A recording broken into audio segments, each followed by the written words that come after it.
अस्सलाम वालेकुम दोस्तों, क्या हाल है? ठीक ठाक हो? ज़ालमो मेरे नवे अकाउंट तो फॉलो कर गए नो। ज़ालमो की हो गया ना यार,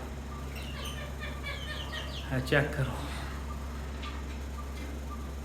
कनौर ठीक है, उस बाद चाइना टाउन ठीक है, उस तो बाद इधर लापड़ ने कोई जोड़ा लगा पाने, पीच फेस ब्लू फिशरी पर ब्लू ने जोड़ा लगा पाने ठीक है। सीला ने चूचे कोई करने पाने और मार गए, दो ही रह गए ठीक है।